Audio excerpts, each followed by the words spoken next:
So we've all seen this guy, the stoic man. He's unshakable. His emotional range seems to be confined in this space somewhere between anger and indifference. But let's dive into the heart of this matter just for a few minutes. Men and their emotions. And guys, I'm talking to you. It's about time, I think, that we unpack this suitcase of stereotypes and start getting really real about, I know, feelings. Yuck. But believe it or not, beneath that rugged exterior beats the heart of a fully emotional man capable of deep empathy and connection. So this is Mental Fitness Fridays. I'm Larry McInnes, and you are awesome. So the conversation around men and emotion usually hits this roadblock even before it starts. And why is that? Because from a young age, many of us, and I'm talking about probably all of us, are taught to armor up, to push down the emotions and the feelings in the name of masculinity, because it is just not manly to have emotions. But here's the kicker. This isn't just about men having feelings.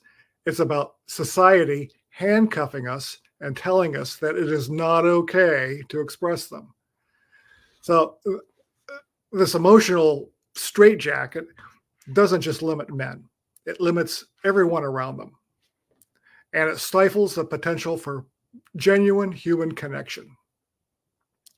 Now, empathy is this ability to understand and share the feelings of another person. But this is often seen as this foreign concept in the land of manliness. But imagine the transformative power if we were not only to if we were not only allowed but encouraged to cultivate this empathy. So here's how we can do that by starting to change the whole narrative. Just some points to think about. One, encourage emotional literacy. So as kids, we learn to read and write. Emotional literacy, which is understanding and articulating our own emotions, is really pretty darn important.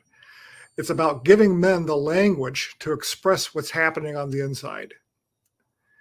Second point, promote active listening. Now, listening is foundation for empathy. And it's not about waiting your turn to talk. It's about truly hearing and truly understanding someone else's perspective. Third point is normalize vulnerability. And this is where things get a little dicey. Vulnerability is a strength, not a weakness. And this one takes some practice. Vulnerability is this gateway to deeper connections. And it should be celebrated, frankly, as an act of courage and an act of authenticity. In fact, in my own experience some years ago, my back was to the wall, and I said, there's only one way out of this, and that is to tell people who I really am. I expected to lose all my friends, when in fact, the exact opposite happened. Fourth thing is diversify the role models. Men need role models who embody a full spectrum of emotional and empathetic living. So let's highlight those people and celebrate those who break this mold and open up to everybody else. And lastly, foster safe spaces.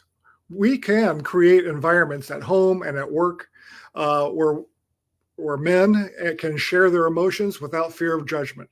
And these spaces can be online, in person, formal, informal. Now, the impact of a more empathetic approach to masculinity is huge. For men, it means healthier mental and emotional well-being. For society, it translates into relationships built on deeper understanding and deeper respect. So empathy has this power to bridge divides, to heal wounds, to forge a more compassionate world. And don't forget about the next generation. By expressing and teaching empathy, men can pass down this legacy of emotional intelligence and understanding, paving the way for a future where everyone is free to express themselves fully and openly. A little different than what we're experiencing these days. Now, I want you to know that I'm not just making this shit up. I want to acknowledge Liz Plank in her book, For the Love of Men. You may or may not have noticed, but men are experiencing a bit of a crisis right now. And Liz's book addresses that by defining masculinity and embracing empathy and emotions. Now, this crisis, and it truly is a crisis of mental health, loneliness, both of which lead to an earlier death.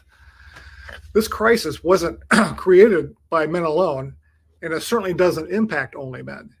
So in her book, Liz criticizes society where criticism is due, but also gives a direction and an encouragement to explore our emotions, to embrace that vulnerability, and to practice empathy in our daily lives. So, guys, this is a call to action. It's about bringing down the barriers to emotional expression and fostering a world where empathy is recognized as a cornerstone of strength. And for us men, this journey is both personal and collective. It's a chance to redefine ourselves, and in the process, we get to reshape society.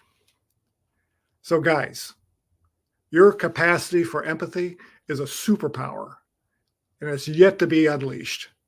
And to everyone else, support and celebrate the men in your lives as they embark on this path of emotional discovery and growth. So we can write a new chapter in the story of masculinity, one where empathy is not just accepted, but celebrated. So for those looking to dive deeper, Liz Plank's book, For the Love of Men, is awesome. It offers a compelling insight and into an exploration into mindful masculinity. Honestly, I think it's a must read. And lastly, as a shameless plug, look for the X-Men Roundtable podcast, where I and 4 other men talk about this kind of stuff, mostly to divorced men, but it's open to everybody. So, a lot to think about, I know. So I will see you next week at this time on Mental Fitness Fridays.